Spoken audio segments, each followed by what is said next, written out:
All right, Rhett, where are we going? In life and the podcast and work. What do you mean, brother? I'm not sure. I just know that change is coming. We're going to do it different. So most of you guys know that some change is coming for us. But as it pertains to this podcast, we're going to keep things going strong. So we have one more episode that we're releasing in December, and it's a Q&A episode where we want to hear your questions for the pipeline thing. So please look for that. Also, come 2023, we're going to keep the podcast going strong, and you're going to see more great content on pipeline integrity coming your way. Thank you so much for your support, and we look forward to 2023 with you guys. Chris, since we don't know where we're going, just take us home, man. Hey Siri, give us directions home. It looks like you don't have a home address listed on your contact card. Oh my God, we're homeless. Welcome to today's episode of Pipeline Things. Similar to what we did with the Dirt Merchant a couple of weeks ago, Chris subjects me to the new regulation from 192.712C. You get my unfiltered reaction to how dents and engineering critical assessment for dents were handled in the code. All I will say is, this is the way. If you haven't seen The Mandalorian, you might need to binge catch it up on on Disney that Plus. joke. Absolutely. It's a great episode. I honestly think there's a lot of good content here, maybe even some good reactions from me. Thanks for joining us.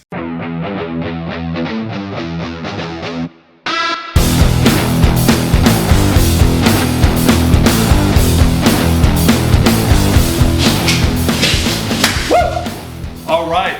Good afternoon. Welcome to today's edition of Pipeline Things. I am your host, Thing20, my co-host, Thing21, otherwise known as Rhett Dotson, and Christopher De Leon. I am, again, excited to be back with y'all today because we're going to continue on one of my favorite subjects. I think Chris is going to continue to try and pick at me to see if he can get me to exit the show in anger. This is the way. This is the way. This is the way.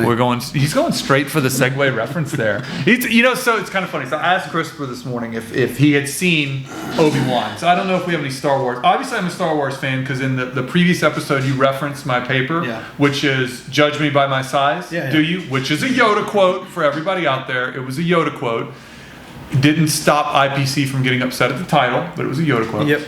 And so we have Star Wars fans out there. Maybe I asked Christian, hey, had you seen Obi-Wan? And your response was... Did you just say Obi-Wan? I'm pretty sure I just heard you say Obi-Wan. Obi-Wan Kenobi. Obi-Wan, not Juan. Okay. But the point is, I asked you if you'd seen Obi-Wan. We have to check him sometimes, just being sure. I asked if you had seen the new Star Wars show on Disney Plus about Obi-Wan. And he said Obi-Wan. What is wrong with the same? Why are you making fun of me? All right. I did. It's not very good. Now, The Mandalorian. That is fantastic. That was absolutely, yes. It is fantastic. I loved The Mandalorian from beginning to end. It's like it has this it's so good. Weird. It's almost kind of steampunk, right? Like it's got like this. Western vibe, people shooting stuff, but then Star Wars. And he kind of holds his gun like this, it's very Wild West, very John Wayne-ish. It has all of that feel, but again, with like Star Wars lasers and the stormtroopers and things like that, mixed in a way that makes you be like, this is kind of cool. I like this. It is awesome. Have you seen any of it, Miss Producer? Do you do any Star Wars stuff? Have you seen any Star Wars stuff? Okay, have you seen The Mandalorian? So you don't get This Is the Way. Oh, gosh. Well, what I can say is sometimes This Is the Way is inspiring and fun. Yeah.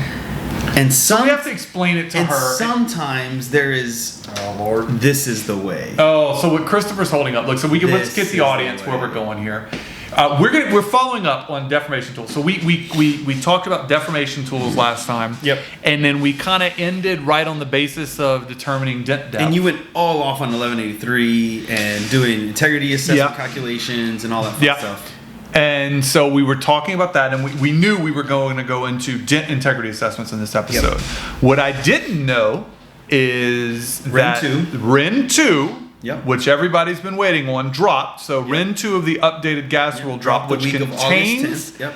contains the language around dent fitness for service assessments, or how to address dents and mechanical damage. Yeah. As part of 7. Chris is going to interrogate me on this episode regarding that, and you're going to catch my raw reaction. Yes, it's gonna because be great. I have not had a chance to review this in depth.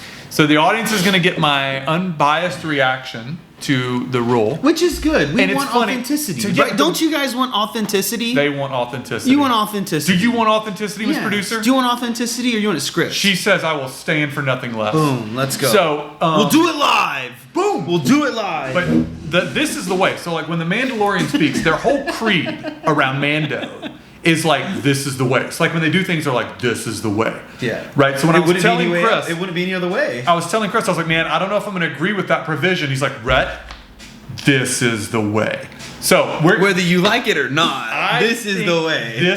I think this is the way is going to get used probably 100 times in this episode. So let's jump in. So rather than talking about dent-based assessments and taking that track, Chris is going to drive the bus, preferably not off the cliff. Yeah. But he's gonna drive this episode, and he's going to lead us. So Chris, here we go. I'm excited. Let's go. So we'll give a little bit of background, guys. Right. So on the gas side of our industry, we've been anticipating what is referenced as RIN 2 of the new gas regulation for quite some time now, and RIN 2 focuses a lot on repair criteria, amongst other things. That's one of the highlights. And what we saw in RIN 1 was this section referenced as 192.712, and that's where you're basically calculating failure pressures.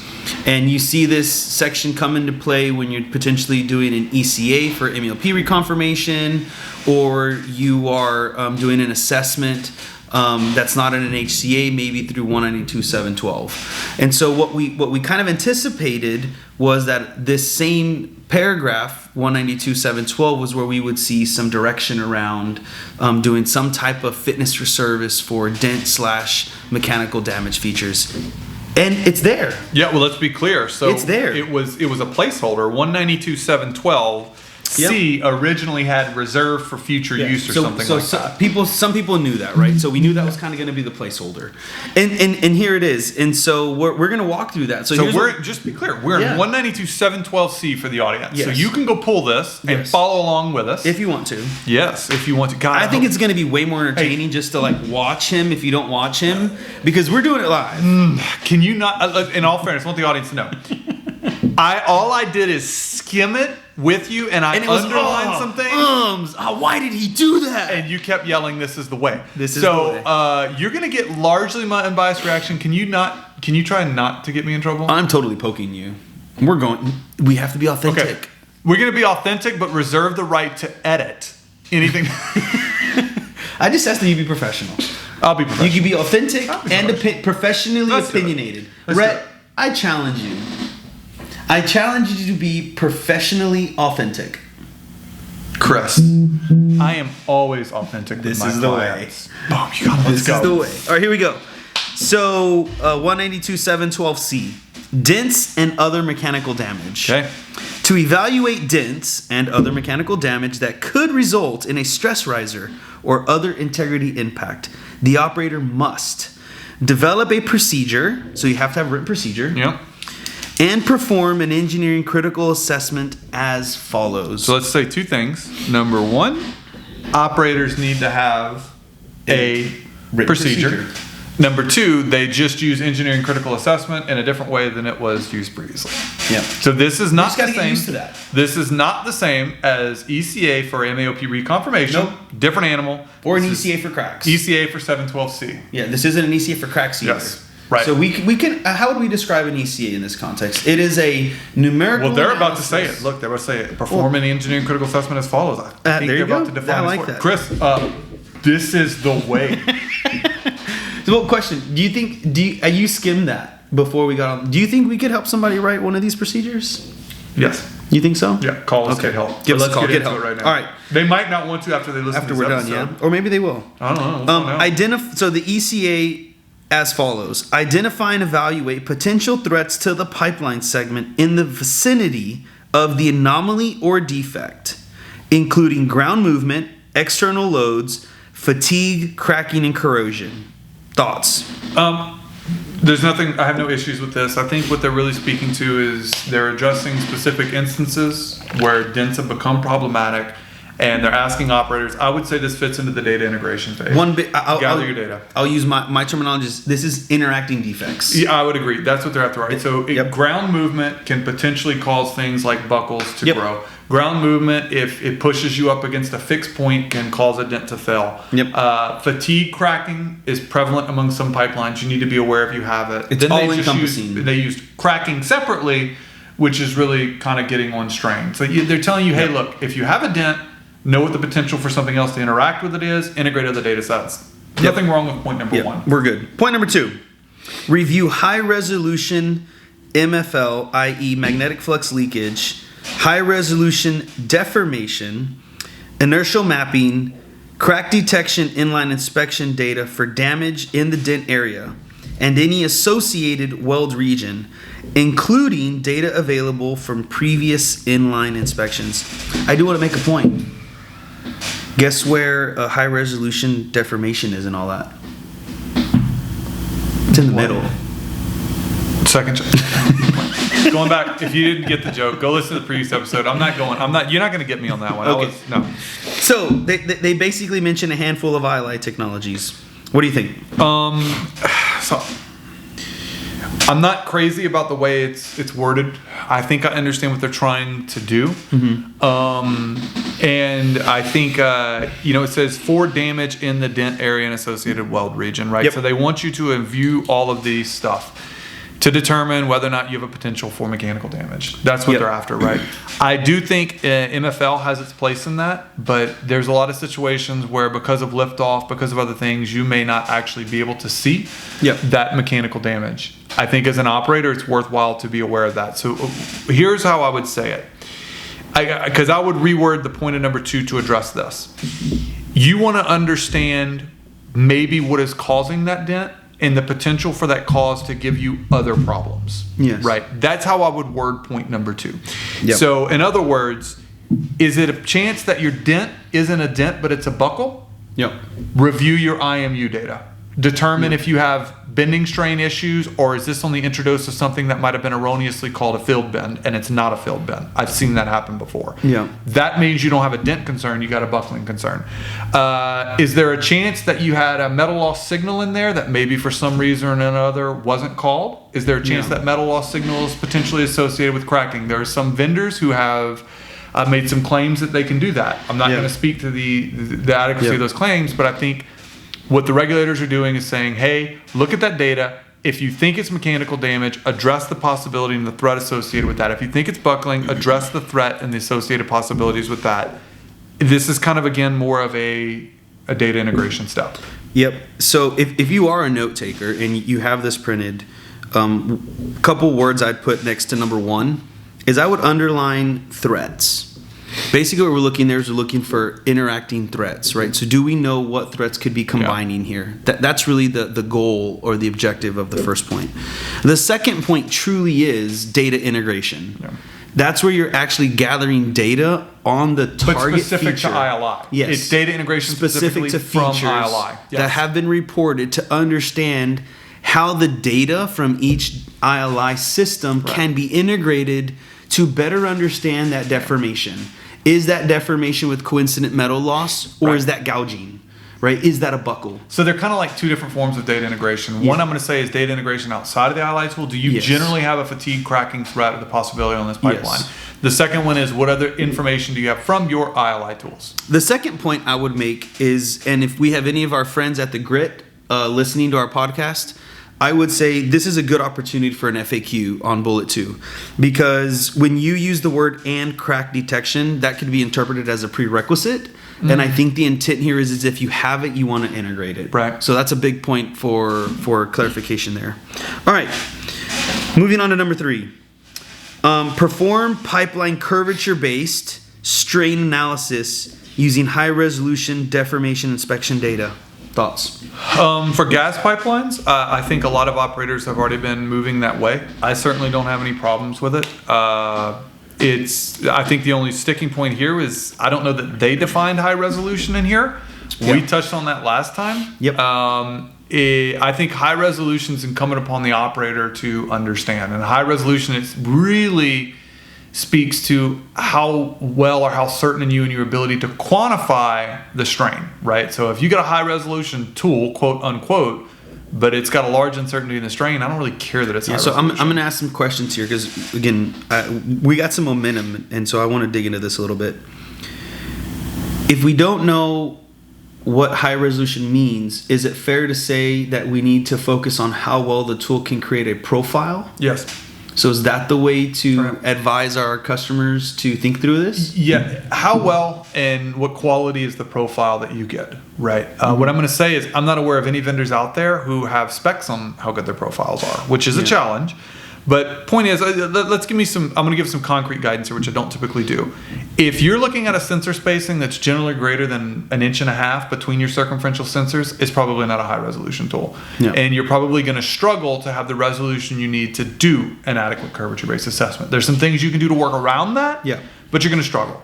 If you're less than that, you're generally in, I'm going to say, the upper echelon of capable ILI tools. Strain-based analyses, and there's been tons of papers on those. I've written papers on those. I think we understand that. So, but not everybody that listens might. So, elevator pitch, curvature-based strain analysis, what is it? So, when you look at B318, Appendix R, right, it provides guidelines for performing strain assessments, and the requirements on those can be found in another section in B318. That's a curvature-based. It means you're looking at the curvature of the dent profile and how much it's changed to estimate the in-place strain in the pipeline. How much strain was induced on the deformation at the time it was formed, which has been found to be associated with the potential for cracking.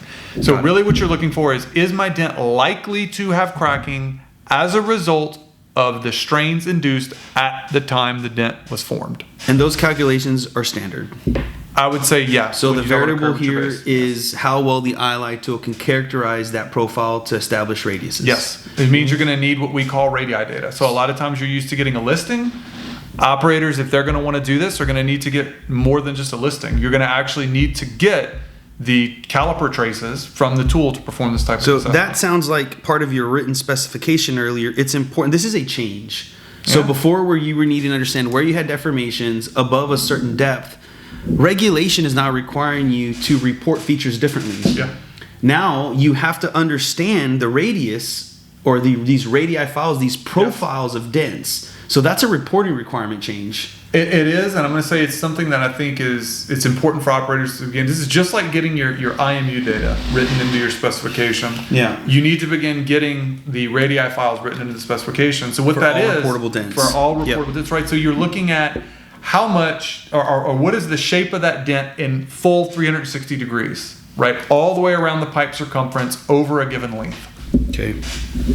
But again, I think point 3, as it reads here, I don't have any problem with. We've been doing this already. A lot of operators have already done this. I do this for a lot of operators. I think strain assessments, at least for the last decade, have become more commonplace. But let's hold on. So are you saying that if two individuals do a strain analysis, because you talked about the analyst and how you can always find in the previous episode dents are sized differently. Some are under 2%, and then all of a sudden it's over 2%, or vice versa. It was called that above 2. Next time it's under. Did it shrink?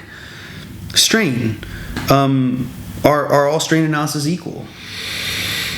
I think, if you're using somebody who's experienced and they understand how to smooth the profile, yes. I think largely, you said smooth the profile. Yeah, so look, a lot of times ILI tools systems inherently have some noise in them. Particularly calipers are not immune to that, right? So a lot of times you have to use a certain amount of smoothing. We typically use spline curves. I don't want to get too deep into that. Yeah.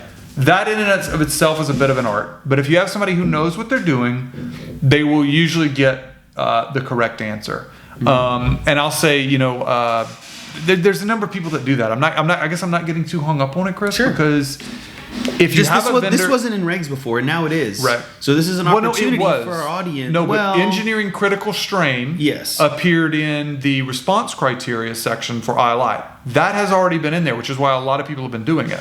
Yes. I think what we're going to find, though, is we're going to have some downstream requirements as a result of this. So I wanted to spend a little bit of time on it. Okay. Maybe we'll do 4 and then we'll give you a little bit of a break. The 4th one says... That's good because I'm going to get angry. we need a manager. I just read it and I was like, I'm going to get angry. Go on, Hulk. Compare the dent profile between the most recent and previous inline inspections to identify changes in the dent depth and shape. First reaction. Total garbage. And we're taking a break.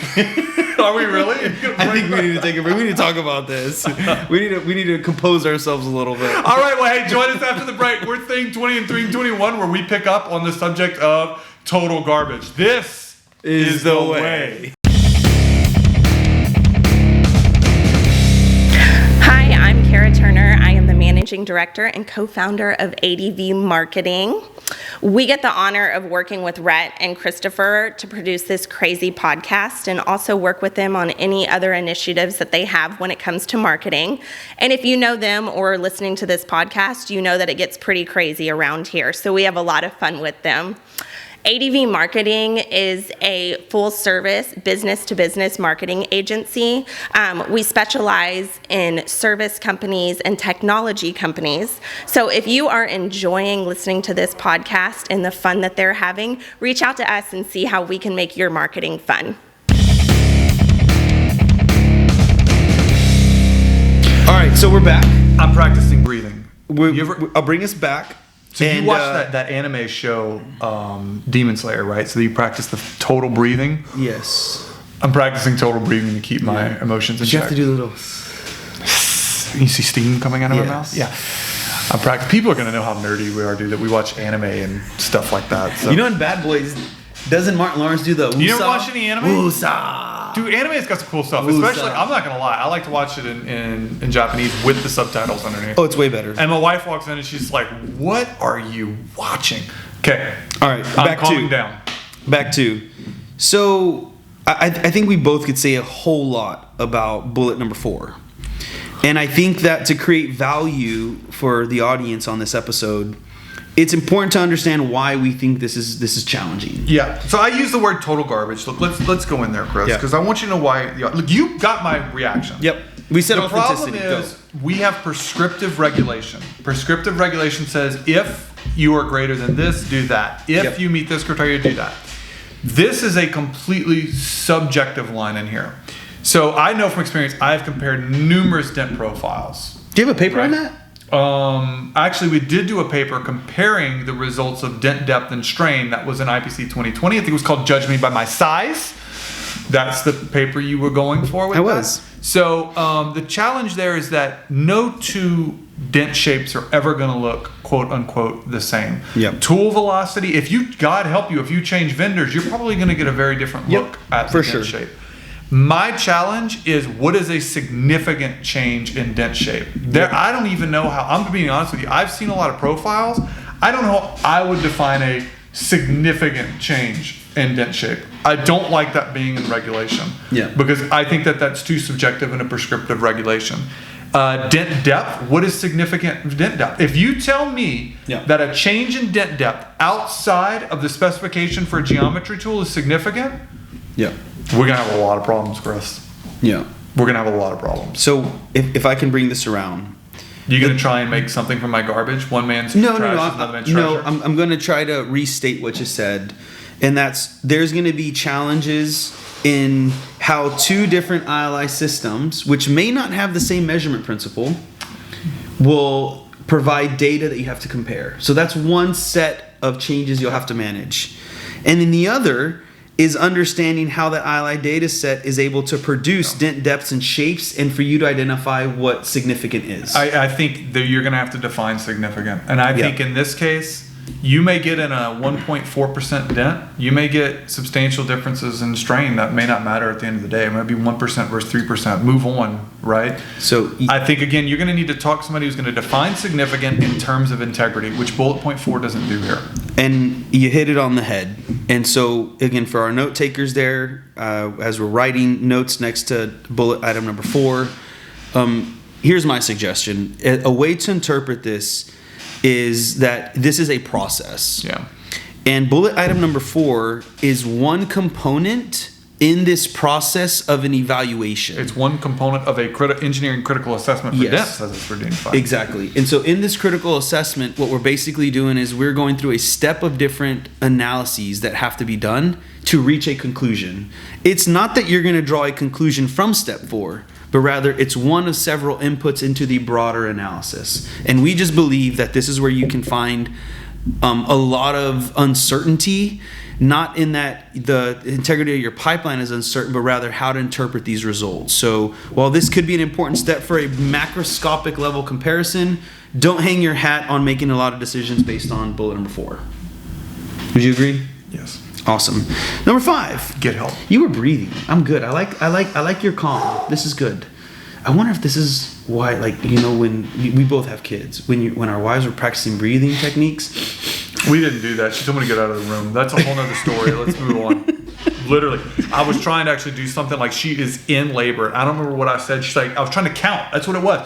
And she looked at me, she goes, can you please stop? I'm like, okay. That's why I knew my role during the birth. So let's get real. All right. So we're How real do we want to get? We're on our second child. This producer right? So hasn't had kids we've yet. gone through this. So I'm hungry. I've been through this show. It left takes the a little room. while. I left the room. Almost I went missed to the go birth. get food. No. I come back super excited, right? So I show up with my barbecue chicken pizza, and it's got red onions. Like, I'm ready. As soon as I walk in the room, Amanda has a contraction, and she looks at me, gets a whiff of the pizza, and I thought she was going to be hungry. Oh no, get out of here. Woo, we got out of there real quick. Oh, Anyways. okay. All right, moving back on bullet item number 5. She's like wondering. Miss Producer's like, where? How do they get there? Oh, just wait. Let's go. This is the way. Let's go. This is the way. Identify and quantify all previous and present significant loads acting on the dent. You know, so I think the easiest one to go here is just with pressure, right? It's difficult to imagine what other significant loads, unless you're dealing with like a geohazard type thing, potentially. I think where this comes into place is a lot of times when you're assessing a dent, you need to understand the hydrotest history of that dent. What's the previous high pressure that it's seen? Was it subjected to a hydrotest before or after it was created? You often run into issues with how the line was operated further than 3 or 5 years ago. So did you have a change of service? Is the line operating significantly different, maybe in terms of direction, or literal operations over the last 5 years? Have they changed? And let's just leave it at that. You need to understand historically how that pipeline was operated and when the dent may have gotten itself in there, and how operations pertain with respect to that. That's how I'll summarize that. It's not a bad point. Okay. And maybe we'll come back to this in a minute, because I feel like bullet number 6 maybe can present some potential questions about number 5. I need to practice breathing on 6. So in number 6, it says evaluate the strain level associated with the anomaly or defect. So evaluate the strain level and any nearby welds using finite element analysis or other technology in accordance with this section. So we haven't seen any other technology in this section yet, so let's just stick to FEA.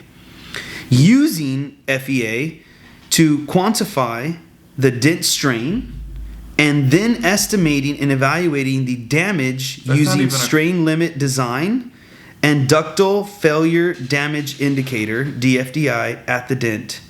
That's and not even a complete appropriate sentence. I just want to point out that's not evaluation methods. That's- So what do you think they're trying to say? So you got to use FEA. That's point So one. but I got issues with that, because before you said perform a pipeline-based curvature strain analysis. Yep. So almost all of the strain analysis has been exclusively done with curvature-based methods, and they do a really good job. Yep. My issue here is that I think some things got mixed up.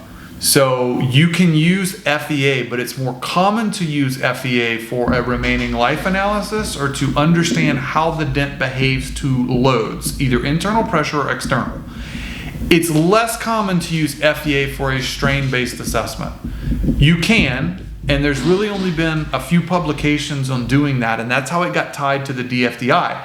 But even if you follow the genesis of the DFDI, and we could get Ravi on here, who's had most of the work in this. Yep. Ravi and Blade worked with TC Energy to develop a screening-based DFDI approach that did not rely on FEA. as a means to getting away from the FEA. Yeah. And I feel like that was a step forward. It's good. And what a lot of people don't realize that I often tell them is that the DFDI in that context was not a new method. It was a different strain limit. It was not a different method for calculating strain. When they worked all the way through it, what they did is they would calculate strain based on a geometric profile, and then they would use a different limit based on the DFDI coupled with that geometric profile. They also had a method that used FEA to calculate the strains, but that was an expensive and time-consuming method, so they moved away from that to develop this other criteria. I think, unfortunately, a couple of words sound really sexy in here and just got picked up. Finite element analysis. That sounds really advanced. Maybe should have stopped there. Ductile failure damage indicator. That sounds really advanced, more advanced than strain. But if you're doing a curvature-based strain assessment, this doesn't add anything. And in fact, I think it creates a lot of confusion. That's going to make it difficult for operators to know, like, oh, do I have to do DFDI now? Is that my only option? And do I have to do it with FEA? And I don't think either of those are necessary or significantly enhance the value of what you're behaving, particularly when we're about to get to point number 8. Yeah, so bring us home, because the way I wanted to say it is this. This point is confusing, Chris. This point is confusing, because it's confusing for a couple of reasons. Number one, when you look at bullet point 3, which specifically said determine a curvature-based strain analysis, now we're introducing SLD, strain limit damage, and ductile failure damage indicator, which are other methods for determining strain, and we're saying, oh, now you have to use an FEA-based strain. So is it either or do I have to do both? I've got to do a curvature-based strain, then I have to progress and do an FEA.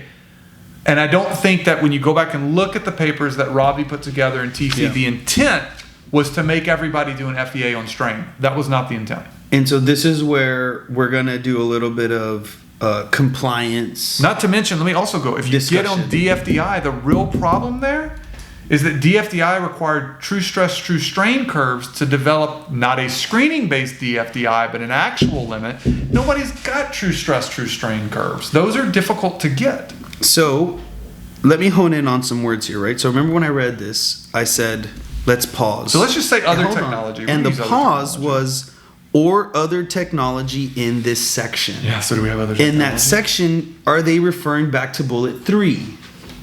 So are they saying you can choose to do a pipeline curvature-based strain analysis or an FEA according to number 6? I think it's got to be an FAQ, man, to sort that out. And that's kind of what I think I was going to try to get to. Grit level FAQ? Yep. Yeah. We would just encourage our friends over at the Grit that if we could get an FAQ on when to use bullet 6, is that basically a mode of escalation? Very much like operators will use B31G, modified B30G R string for metal loss. Here we're saying you can go on ahead and use a level 3 curvature-based strain analysis using high-resolution deformation data. If for whatever reason we believe we need a little bit more sharpening of the pencil, then we could deploy an FEA consistent with the ideas in bullet number 6. Cool.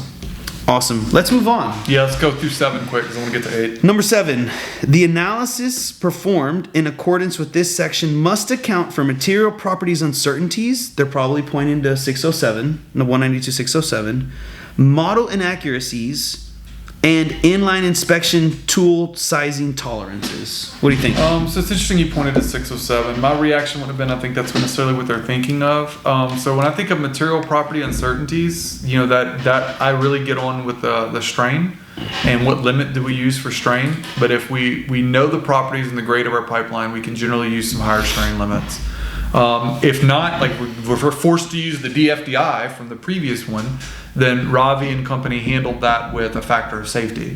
When I think about model inaccuracies and inline inspection tool sizing tolerances, my recommendation for handling that is if you have multiple inspections that capture the dent, look at the strain from each of those assessments. They're very likely to be as much as plus or minus 1% off. That's what we found in the paper that we did in 2020. So I think that's how you handle the uncertainties there, is by looking at how the shape was actually captured. I don't think you're going to be able to go to any vendor and say, hey, what's your strain specification for this particular dent? I personally have not seen that quantified really well, at least by the vendors. Yeah. So for our note takers, the takeaway I would suggest here is it's, again, I'm going back to it, an ECA is an evaluation process, and you'll have to document the results of each of these bullets. So basically in your written procedure, you're going to want to see some details that relate to bullet number 7 of what you need to consider for these subcomponents of it. So just write it down and what you considered and what you didn't. It doesn't have to be a lot of wording. There are a lot of thought into it, but definitely write down what you know. Bullet number 8. Dents with a depth greater than 10% of the pipe OD or with geometric strain levels that exceed the lesser of 10% or exceed the critical strain for the pipe material properties must be remediated. And then it offers other sections that I'll tell you when you need to respond to things. Yeah. All right. So this is a mess, Chris, and this is why. So I'm just going to ignore the depths greater than 10% because most operators are not leaving dents in with depths greater than 10%, except in some maybe exceptional circumstance. I'm going to ignore that. I'm going to focus on geometric strain levels that exceed the lesser of 10% or critical strain limits. Okay. First off, we said geometric strain level, so it's unclear if that's referring back to 0.3 or does this mean we have to do it with 0.6 in FEA? I mean, that's my immediate confusion there. When I read this, yeah. When I read this screams ASME B31.8, the 2020 version that updated the strain limits. That's what I feel like I'm reading here. Yeah. Where I get confused is so in 31.8, they basically defined a couple of limits. And I sit on that committee, so I feel like I can speak pretty competently on this subject. There's a lower bound limit of 6% if you know nothing about the material. So 6% strain is your lower bound limit. If you know something about the pipe material, if you know the specified elongation to failure, then you can take a different value for the strain limit. If you have MTRs, you can take the elongation that's actually achieved from those and come up with another strain limit. Those will typically bump you up at a minimum on the order of, I'd say, 9 to 15% strain. Yeah. Right? And the intent there is if you know something about your properties, you can justify higher strain limits. This effectively just caps it at 10%. Yes.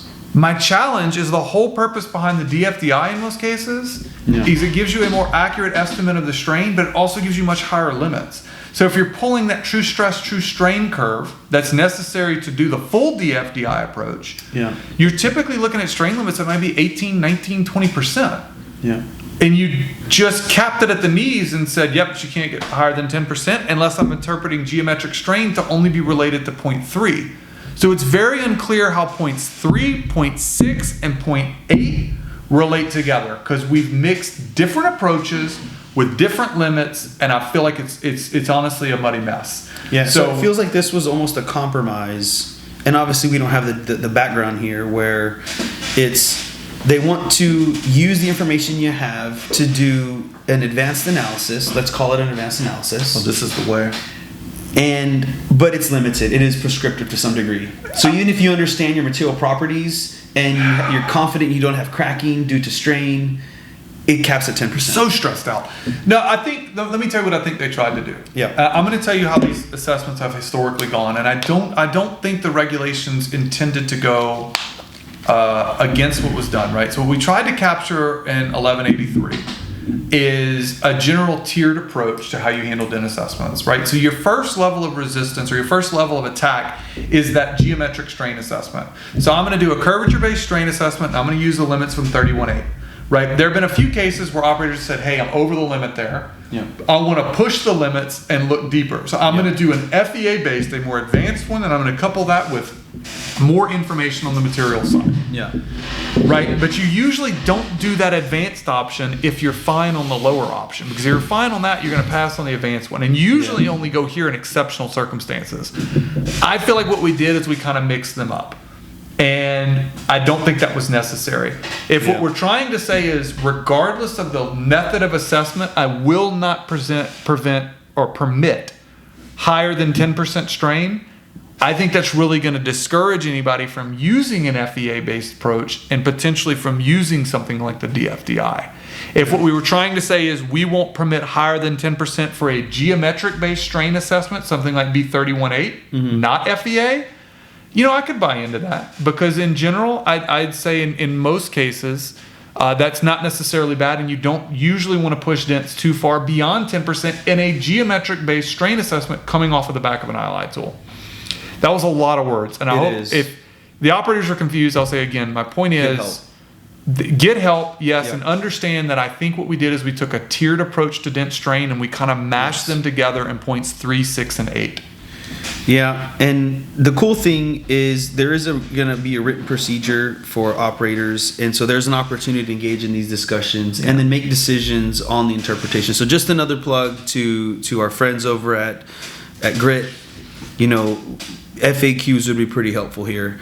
But you said a lot on bullet 8. And so one of the things I think we want to take away from this for our note takers is this is the first place where we see response. Yeah. Right. Up until this point, it was all doing some form of data integration, understanding what's going on, performing an analysis either numerically or through something like an FEA. And then you're now determining if you need to do a response. So I think that's the big takeaway. And you have to understand which part of code you're responding to, if it's in an HCA or outside of HCA. Yeah. So I think that's a big one here. Okay. Have we seen remaining life assessment yet? Nope, but that's what we're going to get now, not for dents. Yeah, I've only seen future. We've seen it for cyclic fatigue with cracks. Yeah, but that's understanding if there's cracking. So I feel like up till now it's all been immediate crack assessment time. Yeah. I mean, feature assessment, where do I need to do something now?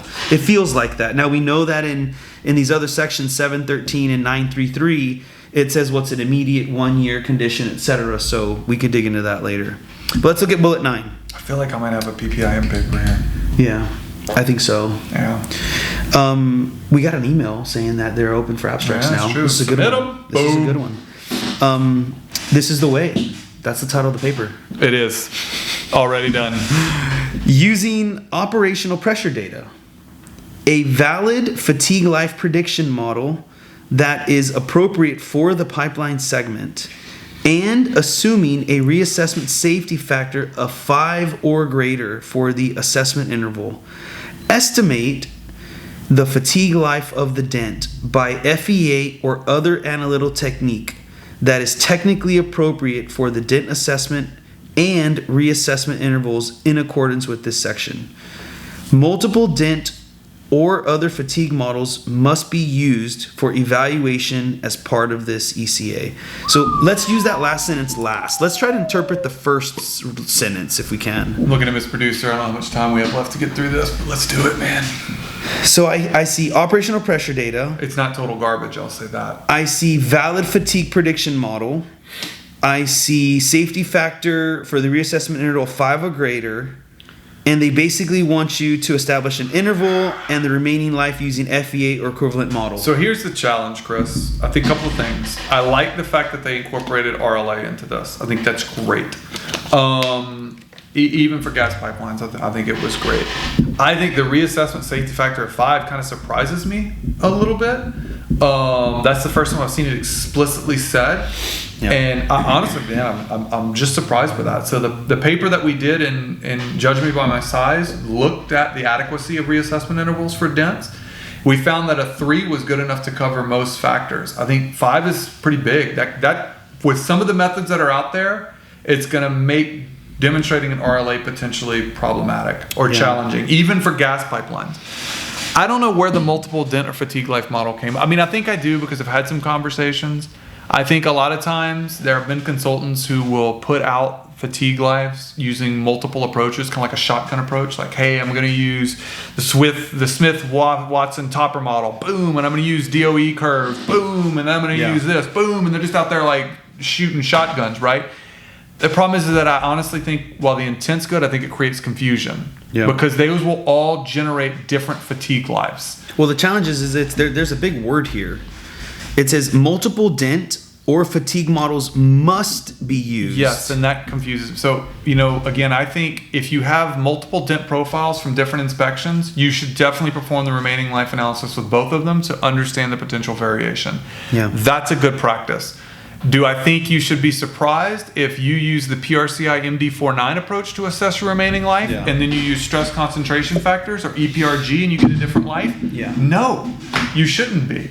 Do I necessarily think you need to take the most conservative of those and divide by 5? No, I don't either. Yeah. So I think there's a big challenge. play here on a terminology I use, which is a qualified individual. Yes. Right. This is where I think having your competency matrices in place, your management of change processes that you have as part of your integrity management program, where you have new regulation. This producer's getting nervous. We have new regulation. She's getting nervous. We have new assessments that need to be done. Get help. Let's talk get to the help. right people. This is the way. This is the way. Get So, help. look, guys, we actually need to wrap it up. I've enjoyed. I've got one more statement I want to make, though, before we end, please. You do? Okay, go. So when we look at this document, I do want to read this. I think this is relevant, right? It says PHMSA issued the following final rule on August 4th of 2022. It has been submitted to the Office of Federal Registrar for publication, which is what we're looking at. It says, although PHMSA has taken steps to ensure the accuracy of this version of the final rule posted on the PHMSA website, it will be posted in the docket PHMSA 2011-0023 on regulations.gov website. It is not the official version. Please refer to the official version in the forthcoming Federal Register publication. So It may change. We'll keep our eyes on it. But in the end, I think what we're trying to say is we look forward to the FAQs. Back to you, bud. So again, I enjoyed this, Chris. You know, you got some good reactions from me. I think you did well. I think there's a lot here to take in, guys.